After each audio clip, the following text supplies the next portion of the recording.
Now there's an alternative picture for the work done by the weight force. Here's the weight force. Here's the displacement vector.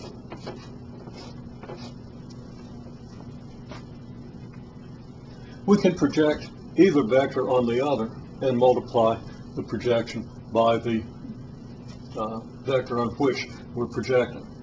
The projection of delta x onto the weight vector is this. So we call this delta x parallel, and the work done by gravity could also be delta x parallel times weight. In this case, again, delta x parallel is in the same, not the opposite direction as the weight, so that the work done is positive. And we also, again, know that the potential energy will be negative. We're going downhill, potential energy is going to be negative. Positive work is being done by the net force being the weight, so the potential energy is negative. Okay, so in this case, well, what is delta x parallel? Well, delta x parallel is just how far the object descends in the vertical direction. It's our delta y if we take y as the coordinate of the vertical direction. It follows then that the work done by gravity is equal to the weight times delta y, because we multiply the whole weight vector by this delta x parallel. This delta x parallel turns out to equal delta y.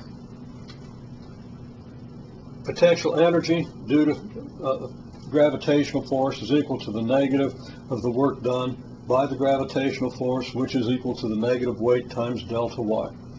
So the change in gravitational potential energy is the negative of the weight times the change in the y vector, or the vertical position. The change in the vertical position being negative, in this case, this picture corresponds to a positive result when we multiply negative weight times delta y, which is going to be a positive change in gravitational potential energy. So for this system, we have the work done by the net force is the work done by gravity plus the work done by friction. Remember that if there is friction, it's going to do some work, and it's going to be negative in this case. Okay, so this applies even if there's friction, and you can fill in any holes in that argument if you think about it. Okay, so we're going to say this in more general terms. We're going to say that the work done by the net force is the work done by the conservative force, which is gravity, plus the work done by the non-conservative force, which is friction. Now, conservative force is basically one that gives you your work back.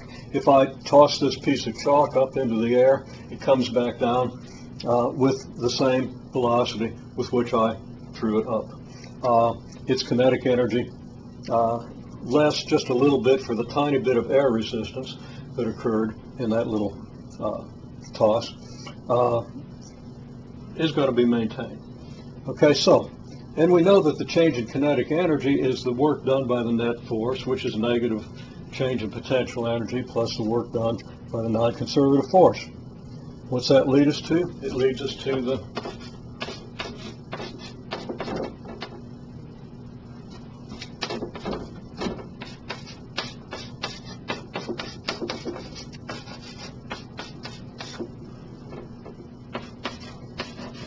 this equation.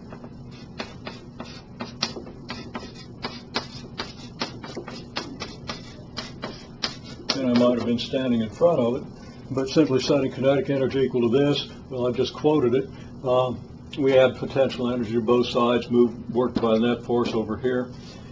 It says, among other things, if the work done by the non-conservative, I said net force, non-conservative force, if the work done by the non-conservative force is zero, for example, in the absence of friction, then the change in kinetic and potential energies will be equal and opposite.